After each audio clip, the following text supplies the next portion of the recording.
As we get closer to the draft, 8 days away. No, 7 days away. In 7 days, we'll know who our new guy is on our football team. And as I'm tearing down the fibers and trying to get into this thing because everybody got their different concepts of what they would do. And, you listen to a lot of mock drafts. And then you listen to the guys that represent your team, the writers, the content creators, and all of these different things, all these different scenarios. But yesterday, I got to listen to Ron Rivera talk. And when I heard Ron Rivera talk, it seemed like I knew what we were going to get. It seemed like it was like Ron telepathically, through that interview, he didn't say, but through that interview, he let me know. And it's what he already said. So I already know what's going on with Ron. But,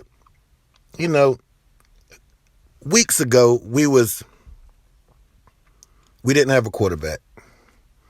And when all that was going on, I told you guys maybe a week and a half before, maybe 2 weeks before that, I think, before we even signed the quarterback, I told you I think that Carson Wentz to Washington is the best thing for both parties.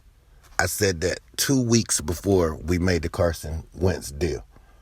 And then Ron, he's seen it my way for some reason. I know he didn't watch the video, but it really was common sense. I just couldn't understand why everybody was mad about that at first. But, y'all all came around. Now y'all starting to see what I seen like 6 to 8 weeks ago, and Ron seen 7 weeks ago. And this takes me to, what are we going to do? A lot of people want us to trade back. I'm not against trading back, but if we don't get a blue chip player, what's the point? I don't want to trade back just to make it to feel like we got our pick back for Wentz, because that's what it seems like most of you want to trade back for. And except for my man, Mr. Astonishing Football, he actually has a plan why he wants to trade back. Not saying that I disagree or agree with his plan. I actually like the plan, but I don't think that's the direction we're going to go. This team never goes the logical route. When is this team ever? If you've been following this team, I've been a fan of this team since I've been 8 years old. And I knew the game of football at 8 years old because I came from a very competitive family where the women was in there cooking, and y'all guys go in there and y'all watch sports and wait for the dinner to be made. Couldn't be around the women folk. So we adapted real quick over here in our neck of the woods. And I just remembered our good teams. And remembering our good teams, and it was just like, what's crazy is when Ron went on this quarterback search, he asked the great Joe Gibbs, which is my favorite coach of all times besides the great Dean Smith, who I think those two guys are the best coaches ever, on any level, any sports, anything. And I got my reasons why, but we'll talk about that later. But Joe tore the fibers down and he said, Carson Wentz. And you know why Joe was in favor of Carson Wentz? Because Joe Gibbs is a man that looks at football the way I look at football. Carson Wentz is tailor-made for the Air Carry Yell offense, which Scott Turner runs a version of. He's tailor-made for it. He's built from the heavens to run this offense, and he also got scrambling ability. Joe Gibbs won Super Bowls with cats like Joe Theismann, Doug Williams, and Mark Rippon. None of those guys have the skill set of Carson Wentz. I love them to death. Please don't destroy me in the comment section, but it's just a fact. They did not have the raw ability of Carson Wentz. None of those guys that won Super Bowls for us. And then I heard Ron's interview yesterday, and I was like, okay, Ron, I know what we're drafting. We're drafting exactly what most people think we're drafting. You know, a lot of people are like, damn, Kyle Hamilton. If Kyle's there, I'm not going to be mad. But we're drafting a receiver. We're drafting a wide receiver because we're going to make this offense. We got our quarterback. We got our strong arm quarterback. Scott has no excuse. He got everything he needs from the quarterback position to make sure that he can run his system at a high level. He has that. Whether you love or hate Carson Wentz, he has that. So that takes me definitely, we're going wide receiver. We're not trading back. If we trade back, we're going to pick up an extra guy and our wide receiver will still be there. That's the only way I can see that happening. And I know we got Curtis Samuel. I know we got Dayami. But we're not going to play around with that. We're putting that number 2 guy in the building so you could get the best out of Curtis and Dayami. How do you get the best out of Curtis and Dayami? A number 1 and a number 2 receiver. That takes all the attention off of them.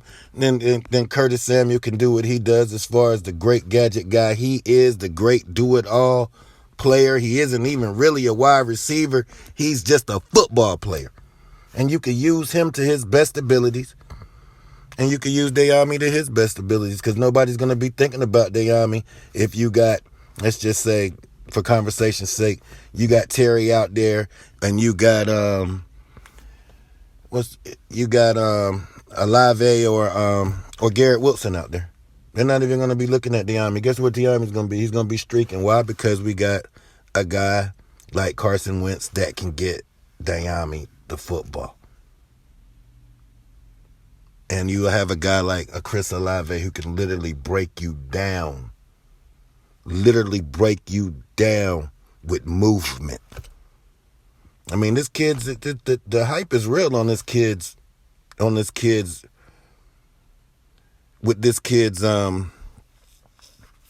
excuse me, God, I'm getting a brain freeze. With this kid's route ability. This kid the hype is real. This is a serious route runner. The hype is for real with Chris Olave and Garrett Wilson. He's Garrett Wilson. And the other kid from Alabama, I mean, if one of those 3 guys are on the board when we're picking, Ron's gonna get them. It's just the bottom line. I'm willing to state it. Just like the Carson Wentz thing. I knew we were gonna get Carson. I knew that was the best thing. And I'm telling you right now, getting a wide receiver is the best thing. Now, second round, I know a lot of you guys aren't gonna agree with what I'm about to say, but we're getting a running back in the second round. I know you guys are like, we don't need it. We got Antonio Gibson. We got J.D. McKissick. We got Jaret Patterson. I love Antonio Gibson. I love J.D. McKissick. And I even love Jaret Patterson, for crying out loud. I love Jaret Patterson. I love our room. Excuse me. But we can make the room even better. That second round, it's going to be a guy there that's going to grade out either better than Antonio Gibson in the draft when he was getting drafted, and it's a guy in that second round that has the skill set that's equal to an Antonio Gibson. And this offense, guys, you know what makes the defense better? Everybody keeps talking about defense. Get this, get a middle linebacker, get this, get that. Now, we got Cole Holcomb and we got Jamin Davis. We run a nickel. Put those 2 on the field and figure it out and get depth later. We have to make this offense compete. This is an offensive league now. This is what this is. It's a quarterback-driven offensive league, and it's tailor-made for offenses to win. So why in the world would you have, after we done had 5 defensive first-round picks in a row, why would we go defense again and we have one of the worst offenses in the league? And we just upgraded at quarterback. We got to make the offense better, and the way to make the offense better is wide receiver and running back. You don't want no drop-off if Antonio Gibson's toe is messed up. You don't want no drop-off if Carson Wentz gets to stay out a couple of weeks. Taylor could come in and run the offense. You don't want no drop-off if Curtis Samuel is hurt, if his toe is hurt or Dayami's hurt. You don't want any drop-off. The way to win the football game is still the same as it's always been. Whoever has the most points at the end of the game wins. We seen it last year when we were playing upper echelon teams. We wasn't scoring. You have to score. Cincinnati was scoring last year. That's why they was in the position they were in. Kansas City continues to score. That's why they're in the position they're in. I heard Andy Reid talking, and he isn't as pressed for a wide receiver as you think he might be. Why? Because we seen Andy Reid in Philadelphia manufacture offense before he had a Tyreek Hill.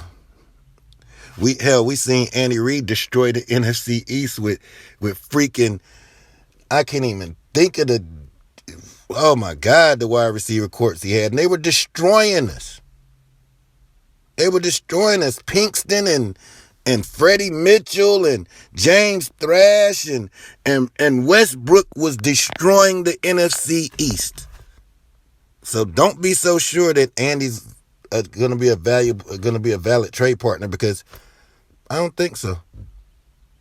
He was running great offenses before Tyreek Hill, and he'll be running great offenses after Tyreek Hill. He let T.O. go right out the door. He let Tyreek go right out the door. So I'm looking at this, and then if I go to the 4th round, then we could address our nickel depth, our nickelback. He's going to be there. He's going to be right there in the 4th round. It's a guy right here, right now, that's still played in the league. I don't know who he is. You don't know who he is, but Ryan can find him. It's quality football players out here that can run the scheme. Because like my man from the command center says, scheme fit. It's guys out here waiting for a job that fits the scheme schematically. We seen that when Ron first got here, when he was getting all these guys, and we were like, what the hell is Ron doing? And the defense played at a high level. Even though we didn't play a lot of great quarterbacks that year, but the defense still played at a high level. And that's all you can ask for. That's what I say, man. Plug Cole. You just drafted Jamin last year. Cole Holcomb's been here. Get it right. Bobby McCain's going into his 2nd year in the system. Get it right. Cam Curl was already playing big nickel in the first year, and everybody was very impressed by him. Get it right. The thing that this team has to do, and the thing that I think this team will do, it will be a significant upgrade in offense this draft. And I think that starts with wide receiver in the 1st, running back in the 2nd. We don't need any drop-offs. I'm telling you why we need these things. This is why we need these things. It's a offensive league. Don't matter what defense you got out there. When's the last time you seen a dominating defense win the Super Bowl? I mean, now you can say that Von Miller and Aaron Donald did what they had to do, but at the end of the day, man, that was Cooper Kupp and Matthew Stafford. That's what made that happen. Why? Because they spent money on that offense. They had the best wide receiver in the league last year. That's why they won the Super Bowl. Cincinnati had the best rookie wide receiver in the draft. This is why they was in the Super Bowl. They already had two good wide receivers just like we got. We got Terry and Curtis. We're in the same position that Cincy was in last year. And just remember a couple of years ago, Cincy was picking one and we were picking two. They grabbed Burrow, we grabbed Chase. We didn't go after Justin Herbert. And I'm not saying that I wanted Justin Herbert because I wanted Chase Young, just like most of you did. But it's time to give this offense some attention. This offense needs attention. And that's just the bottom line, man. I don't have anything else to say. So don't be surprised. Draft day. We're going to go receiver in the first round, and we're going to have a running back in the second. Let's take command.